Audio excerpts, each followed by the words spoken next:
There's plenty of companies that make kits for these. They sell fabricated pieces that hold the cylinders, a shelf that holds a welder. From what I can tell, you take the rear casters off, you bolt their piece they give you that holds the cylinders, and the rear wheels bolt to that, and then the shelf actually bolts into the one shelf location. They seem like they're well thought out. I can't do that because I have more than one piece of welding equipment, and I'm a cheap bastard.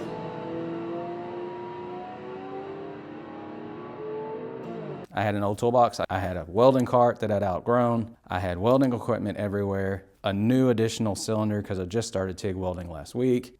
This was the option. It's a lot easier to work. Everything's there and all encompassing, and it goes with me wherever I need to go. What is it? It's a US General toolbox. There was no plan to this. I built it literally out of an old toolbox I had, some scrap metal in the back. The only thing I bought to finish this was a can of cheap fluorescent spray paint that didn't match the toolbox anyway. Took the lock system out of the back. They're actually riveted into the toolbox. So you're gonna have to drill these rivets out from the back, pull all this off, pull these rods out. It's pretty self-explanatory. When the top's open or shut, you of course can open the drawers. So the goal here is to have a working area that you don't have to clean off to open your drawers as you need stuff. Once that's out of the way, you're gonna wanna flip the toolbox over, take off the casters. You've got 4 casters, just 4 bolts. Lay the toolbox on its back. If you're into child labor, get your son or your daughter to take the wheels off for you. It's a good way to get them involved. Maybe they can help dad or mom build a welding cart. We'll get those off, lay them to the side. The next step, take your handle off.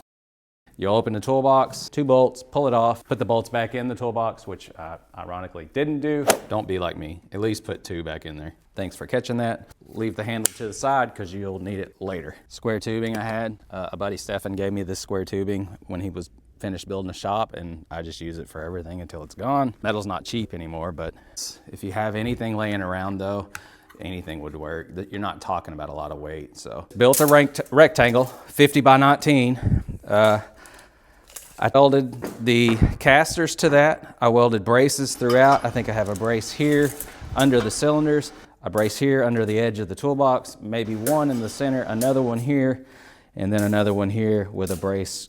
But let's talk about your casters and where to put them. Casters that spin, put them under the welder. On a welding cart, your cylinder weight is always in the back. That's always the straight wheels. What you don't want is that weight to be where you steer. It's gonna be awkward.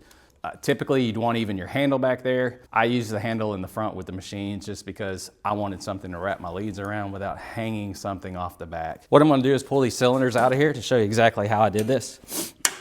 Because even on the video, at the time we were filming, I wasn't really sure I was doing this all in one day.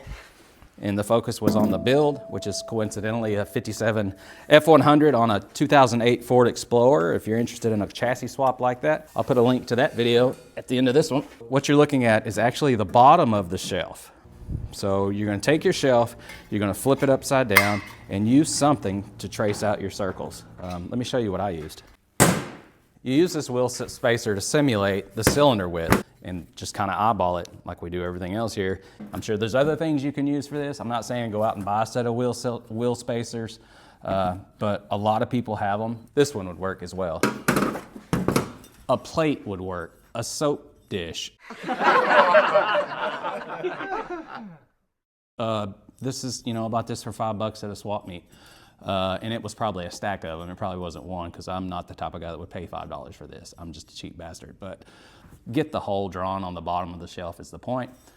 I used the death wheel to cut it out. I'm sure you could use a plasma cutter. I'm sure you could use tin snip. I'm just I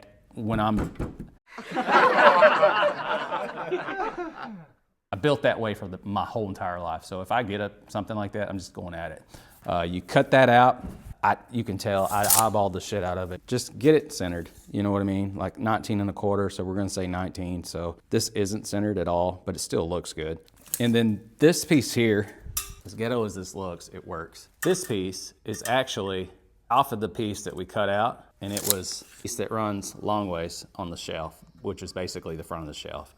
I cut this much of a section, just tacked it in there to keep that from collapsing.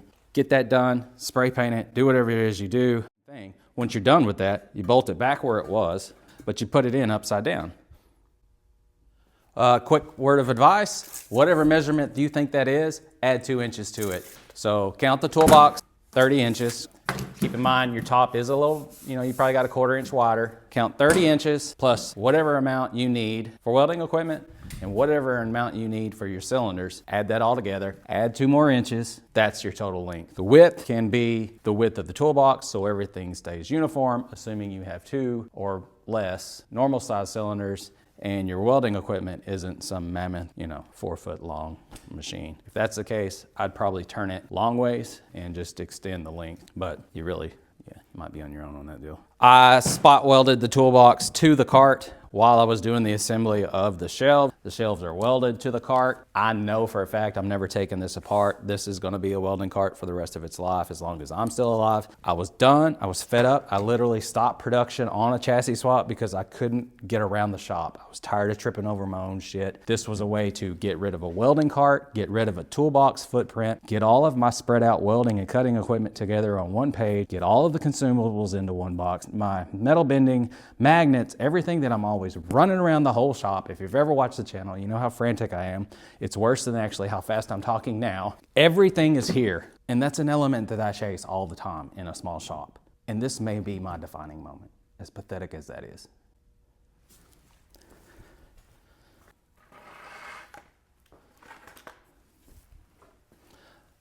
Okay, so your shelf's mounted, your casters are mounted, you've got it spray painted.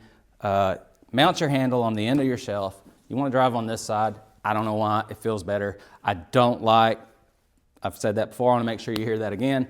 Put your solid straight wheels on the side where the most weight is. That's the cylinders in my theory, or at least that's what I'm thinking, just because my welding equipment is relatively light because it's IGBT.